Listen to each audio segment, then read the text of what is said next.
Hello and welcome to this week's Low No Drinker FAQ, a weekly look at the world of low, no and light drinks, drinkers and drinking, where each week I'll help you to find, understand and enjoy the amazing drinks that allow us all to live a life less intoxicated. I'm Denise Hamilton-Mace and I'm the founder, editor and host of All Things Low No Drinker. This week's FAQ, what are functional drinks? So, functional drinks are really hitting the headlines at the moment. Everywhere I look, people are talking about functional drinks. But what do we know about them? It's a relatively new category. Over here in the UK, we've been talking a lot about functional drinks for the last few years. It's actually a term that was coined, we believe, in around about the mid-1980s in Japan. But like I said, over here in the last 4 or 5 years, everybody is talking about functional drinks, particularly in the low, no and light drink space, as drinkers are looking for something that can do everything from helping with mental clarity to simply adding a little bit of pep to your night out. So, within the functional drink sphere, there seem at the moment to be two main categories that people are most excited by. So, let's have a look at those first. The first of those are adaptogens, and adaptogens are plants such as ashwagandha, rhodiola, ginseng, reishi mushrooms, holy basil, and these are all plants that are thought to help the body to either resist or to adapt to stress and to enhance biological performance. They can help with everything from stress reduction and management to immune system support, energy level balance, sleep quality improvement. That's a really important one for me. I really struggle with my sleep. So anything that helps me improve my sleep hygiene is definitely a win for me. They can help with mood regulation and mental clarity, physical endurance, inflammation response. So these really are sort of making the most of what nature gives us in plants to really enhance our physical well-being. Interestingly, if you are a fan of functional mushrooms such as reishi and cordyceps and lion's mane, I've got an episode coming up on the show in a couple of weeks with a chap called Ollie, who is a fungi consultant. So if you haven't yet subscribed to the podcast, I recommend this would be a really good time to make sure that you follow in whichever app you happen to be hearing my voice in now, and make sure you hit subscribe and notify so that you don't miss that one. So after adaptogens, we've then got nootropics. Nootropics are compounds that affect our cognitive function rather than just our body. These are things like L-theanine, ginkgo biloba. Caffeine obviously is one of the biggest functional compounds that we use on a daily basis. I know that for me personally, ever since I've changed my relationship with alcohol, my caffeine use has gone through the roof. That might have something to do with why I struggle sleeping sometimes. I'm putting these pieces together as we're talking, guys. So nootropics help with things like mental clarity and acuity, your concentration and your focus, memory, learning, alertness and energy, again, a bit with the mood enhancement and stress reduction, mental stamina, creative thinking, information processing. There's a whole range, again, of areas of our lives that nootropics can help us with. If you are interested in finding out a little bit more about how brands are using these ingredients in their drinks, I highly recommend, and I will link in the show notes, to episode 59, in which I speak to Chris Kazakios, who is the founder of On Beer, which is a functional beer brand, and also episode 45, where I speak to Hamilton Lowe, who is the founder of Smiling Wolf, which is a functional spirits brand. And I ask them both how these ingredients are used in their drinks and what exactly they do for people when they drink them.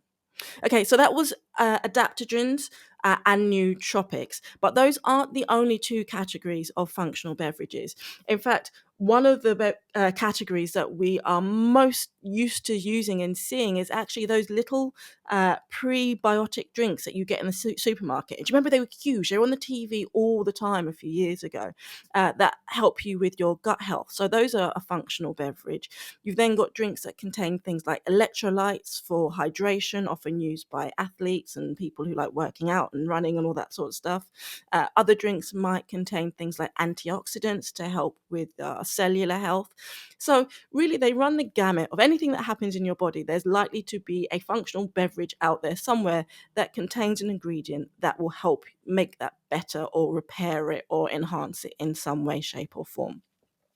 So Let's talk a little bit about where these ingredients come from, because there are two ways that functional ingredients are introduced to drinks. You've got those naturally derived ingredients that come straight from the plant or from the fungi or from the herbs.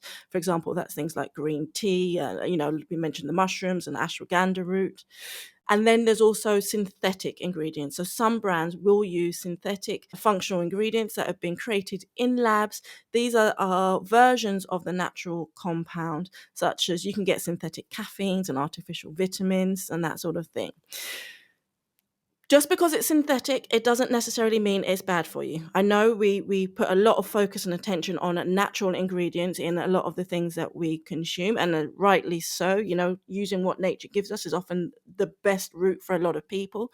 But there are some benefits to using synthetic ingredients.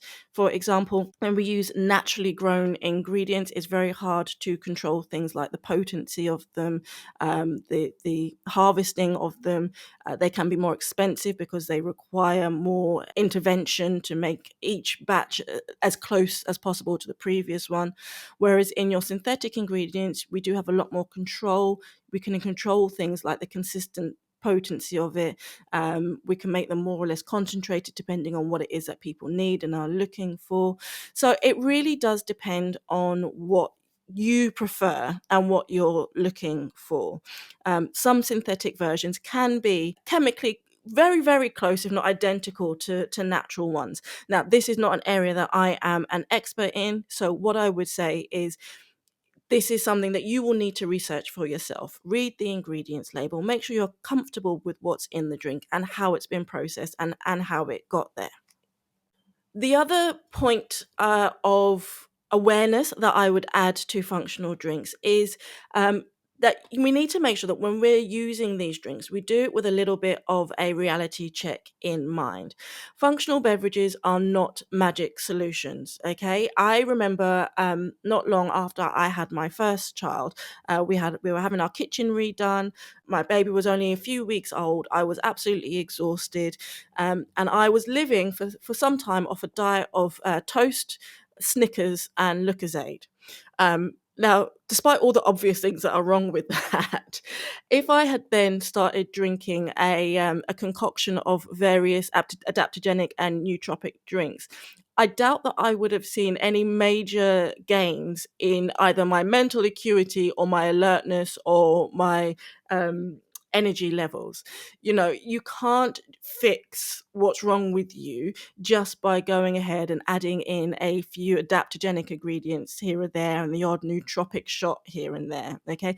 These drinks are really best used as part of a healthy diet. If you're looking at them to enhance you, then you need to be coming from a base from which they have something to enhance. So make sure that as you're consuming these drinks, you are not using them to replace other things in your life, but to add to them.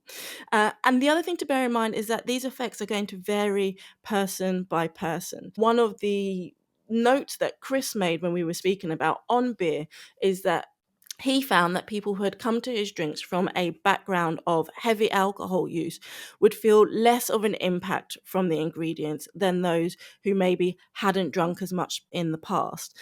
Interesting as well, he also tells a story of an evening where he and his business partner were obviously trying the drinks out for themselves to see how they were, and he had drunk something like 10 bottles of his on beer, and whilst he was perfectly okay that night, sleep definitely evaded him. For want of a better word, he was wired from all of the ingredients that were going on inside.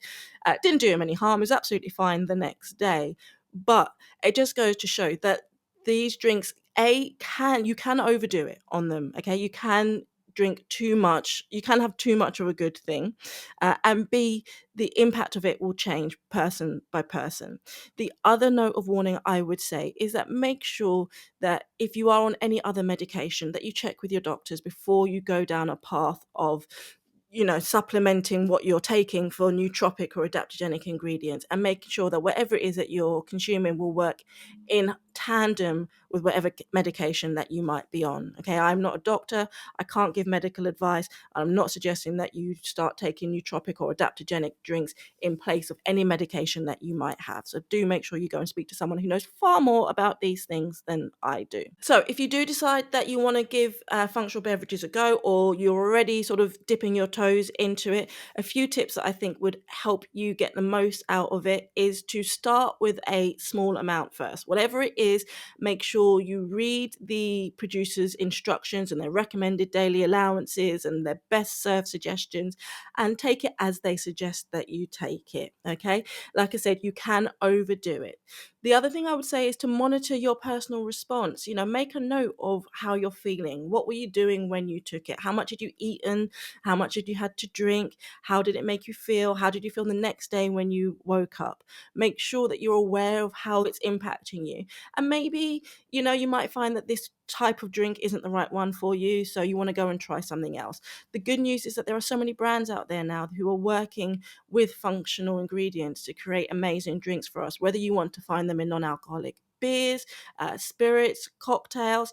There's so much out there to choose from that you really do have the luxury of trial and error. My other tips would be to check the other ingredients on the list. As always, I've said it to you before and I'll say it to you again. Make sure you're checking for things like sugars and artificial sweeteners if these are important to you. And consider then, after you've put all that together, consider the cost versus the benefit. Did you feel anything? Did it add a little pep to your night if that's what you were looking for? Did it help with your focus when you were at work? Did you get from it what you were hoping to get from it? And was it worth it? If not, perhaps scratch that one off the list and go and try something else. If you're looking for a couple of brands to try, I have two personal recommendations that I've enjoyed recently. The first is from GABA Labs. Now, GABA Labs makes Sentia, which is the original GABA spirit. And it works to impact the GABA receptors in your brain and to recreate that 1 or 2 drink feeling, which their research shows is the highlight of your evening, and usually after your first 1 or 2 drinks, the way your brain responds to alcohol and the level of fun and enjoyment that you have actually decreases. So Sentia is made to replicate that 2-drink feeling. They've made their original one was a red. Now they've added a black, and they've just brought out a gold. For me, it's all about the red. And then the other one I've been enjoying lately is Impossibrew. Impossibrew is a beer. They make a pale ale and a lager. And I'm hoping to get their founder, Mark Wong, on the show soon. You may recognize his name or his face from having been on Dragon's Den a few years ago. He didn't get the investment. The Dragons were interested, but he didn't walk away with the investment. But it hasn't hurt him in the slightest. And Mark Wong and his very small team, I think there's about 5 of them, have gone on to create one of the most successful functional beer brands ever, and have just closed a fundraising round where they launched some ridiculous amounts of money to help them grow the business even further. So again, make sure you're following the show and keep an ear out for that episode, which will be coming to you soon. If you have found any functional drinks that you have been enjoying that are really hitting the spot for you, then I would love to hear about them. The easiest way to tell me about them is to respond to one of my newsletter emails, and the easiest way to get onto my mailing list is to head to lownodrinkermagazine.com/free gifts. Download one of the free gifts on there, and that will get you onto the newsletter, and you can just hit reply and let me know what you're really enjoying. While you're there at the website, if you have yet to subscribe to Low No Drinker magazine, the #1 UK magazine for sober, curious and mindful drinkers, then I highly recommend you head to the subscribe page at lownodrinkermagazine.com/subscribe, where you can get a hard copy of the magazine delivered to you anywhere in the world. Or if you prefer to go digital, you can join now and get free access to every single issue of Low No Drinker magazine ever published online, with a free trial for 7 days. So that's it for this week. Until next time, cheers to a life less intoxicated.